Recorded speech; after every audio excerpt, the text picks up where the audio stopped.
انسان کو جو مصیبتیں آتی ہیں ان مصیبتوں کی وجہ سے اس کے گناہ بخش دیے جاتے ہیں, گناہوں کا کفارہ ہوتا ہے, جیسا کہ اللہ کے نبی صلی اللہ علیہ وسلم کی حدیث ہے. تو اگر کوئی اقتصادی پریشانی, اقتصادی مصیبت ہے تو یہ بھی ایک مصیبت ہے, بلکہ بہت بڑی مصیبت ہے. تو اگر انسان اس پر صبر کرتا ہے تو اس کے لیے کفارہ سیئات ہے. لہٰذا بہت زیادہ گھبرانے کی, پریشان ہونے کی, جزا فضا کرنے کی, واویلا کرنے کی ضرورت نہیں ہے, اور نہ ہی طرح طرح کا وہم اور وسوسہ پالنے کی ضرورت ہے. رقیہ شرعیہ بے شک کیجئے, بالکل کر سکتے ہیں, لیکن اس کے بعد بھی ضروری نہیں ہے کہ حالات صحیح ہو جائیں. اللہ رب العالمین کی جانب سے آزمائش ہو سکتی ہے, تو لہٰذا اس پر صبر کریں, کوشش کرتے رہیں, اللہ تعالیٰ سے دعا کریں. جی بہت شکریہ جزاک شیخ, اللہ خیر. جزاک اللہ خیرن, بارک اللہ فیکم. بہت شکریہ سسٹر. محمد علی. جی السلام علیکم شیخ. وعلیکم السلام. جی شیخ, میرا پہلا سوال ہے 2 حدیثوں سے متعلق.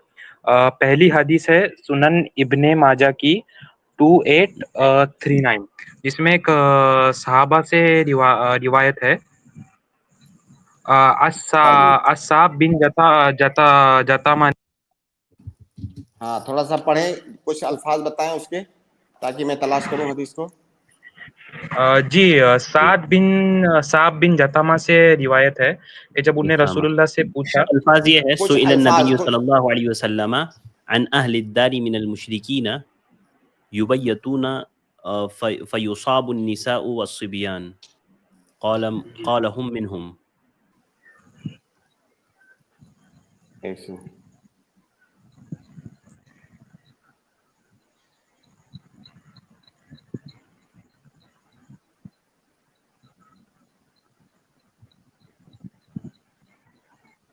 جی ہاں جی بالکل ہاں. اور آگے سوال کیا ہے آپ کا؟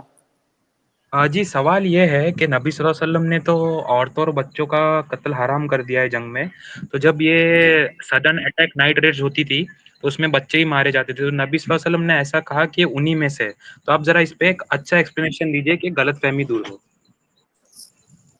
دیکھیے, جنگ میں ان تمام لوگوں کو مارنے سے ہمارے دین نے منع کیا ہے جو جنگ میں حصہ نہیں لے رہے ہیں, جو مسلمانوں کو نقصان پہنچانے کا سبب نہیں بن رہے ہیں.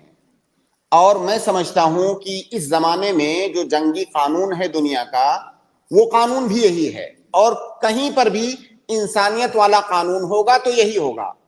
جیسے آپ کے جواب پر آنے سے پہلے, جیسے مان لیجئے 2 ملکوں کی جنگ ہو رہی ہے, فوجیں لڑ رہی ہیں. اب قانون یہ ہے کہ سیویلینز پر حملہ نہیں کرنا ہے, کیونکہ جو سیویلینز ہیں وہ جنگ میں حصہ نہیں لے رہے ہیں, وہ نقصان نہیں پہنچا رہے ہیں سامنے والے ملک کی فوج کو. تو قانون یہ ہے کہ سیویلینز پر حملہ نہیں کرنا ہے, یہی انسانی قانون ہے. تو یہی قانون ہماری شریعت کے اندر بھی ہے کہ وہ تمام لوگ جو جنگ میں حصہ نہیں لے رہے ہیں, جو نقصان نہیں پہنچا رہے ہیں مسلمانوں کو, مسلمانوں کی فوج کو, ان کو نہیں مارنا ہے. جیسے چھوٹے بچے ہیں, جیسے عورتیں ہیں, جیسے ایسے لوگ ہیں جو الگ تھلگ تارک الدنیا ہیں, جیسے علماء ہیں, یا ہر دھرم میں, ہر مذہب میں ان کے علماء ہوتے ہیں, ان کو دنیا داری سے مطلب نہیں ہوتا, وہ الگ تھلگ رہتے ہیں.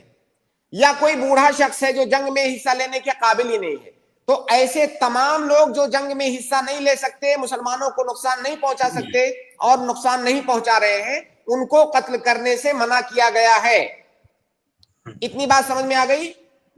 جی جی جی. اب آگے سنیے.